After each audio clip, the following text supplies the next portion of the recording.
Alright fam, here's a special topic video. Today we're going to talk about foods to avoid in training and leading up to a race. You're like, what? Foods I can't eat leading up to a race? We're going to talk about things that you guys are probably eating actually a lot of. And these things tend to be actually pretty good for you, actually essential and pretty good for you, just not really close to the training efforts and races. If you guys like my content, make sure to smash that like button and leave a comment down below what you think of this topic once we get through it. All right, so this video is going to have two different things that you should probably avoid. One of them is antioxidants, vitamins C and E in high amounts. We'll talk about that in a sec. And another one's going to be avoiding Raffinose, an oligosaccharide found in a lot of common foods you guys are probably eating at home. All right, so antioxidants, vitamin C and vitamin E. You guys at home are probably like, wait, aren't antioxidants good for you? You know, they scavenge the free radicals and they stop the free radicals from doing damage on your body's cells so you can recover faster and have less delayed onset muscle soreness. Yes, they do that. There is some benefit, you know, taking a heavy dose of antioxidants maybe before a race when you know you're gonna produce a lot of reactive oxygen, nitrogen species that's gonna wreak havoc on your cells. But first off, I'm not saying that these are bad. These are essential for the human body. You do need vitamin C for production of norepinephrine, you know, stress hormones, dopamine, different neurotransmitters, you know, in the brain, collagen production and the absorption of iron. And you also need vitamin E to help incorporate itself into cell membranes to help, you know, protect the cell membranes from those free radicals. But as with a lot of things in life, too much of a good thing is not a good thing.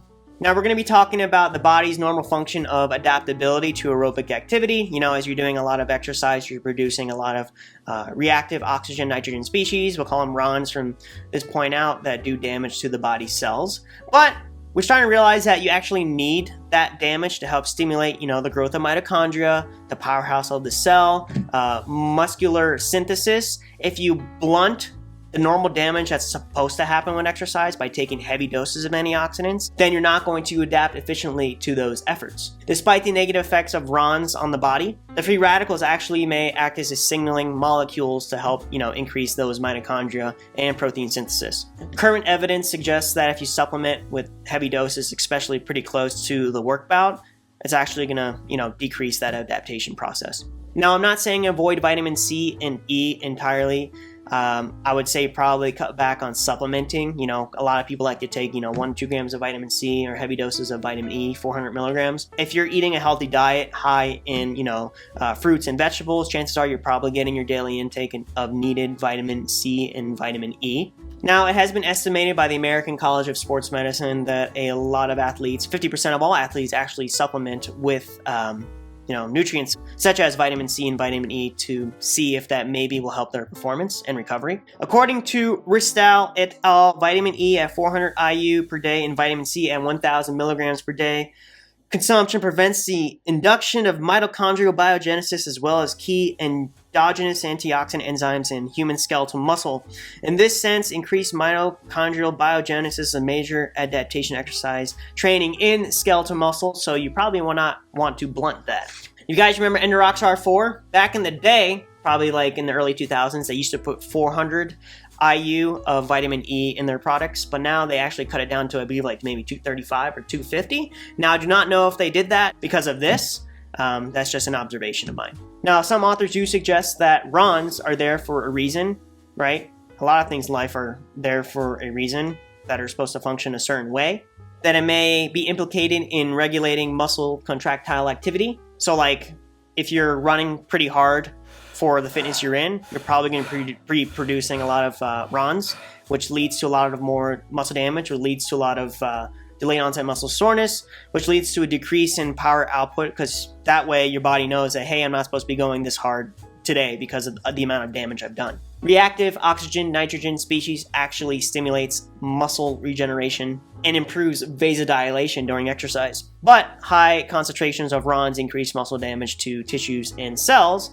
Now, the author begins to say also, it is unlikely that free radical production during exercise, because exercise is healthy, will negatively impact performance in the long term, as long as you're training appropriately. So what do I do about vitamin C and vitamin E? Well, I do not supplement with heavy doses of vitamin C and vitamin E before or after heavy bouts of exercise. Next, foods high in raffinose. Raffinose is an oligosaccharide found in foods that have a lot of resistant starch, such as onions, soy, pistachio, oat bran. They are very good for the gut, don't get me wrong. They are just something you would probably want to avoid leading up to a race. In a small study with 19 experienced cyclists,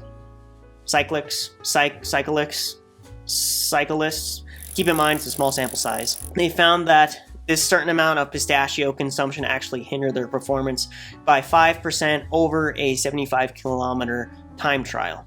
Now, the amount of pistachios they gave these cyclists were actually pretty high, which probably wouldn't be practical. So, given the amount of food you have to eat to actually detriment performance is probably not practical or feasible for people at home. So, if you're eating a couple pistachios the week of a race leading up to the race, you're probably fine.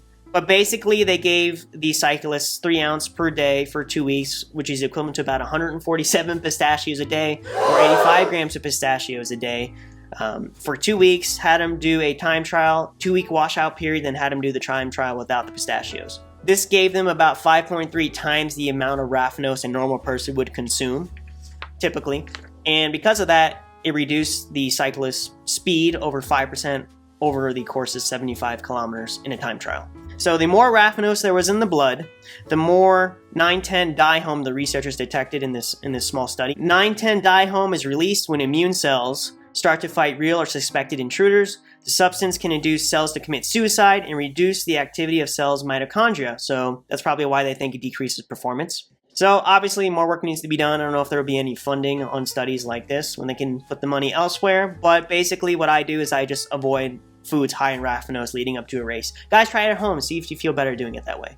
Alright guys, so that's the video of 2 food type group things you should avoid. Guys, comment down below if you got any questions on what you think of the video. Like, share, comment, subscribe, hit the notification bell for when I post my next video. Love you guys. Catch you guys next time. Peace.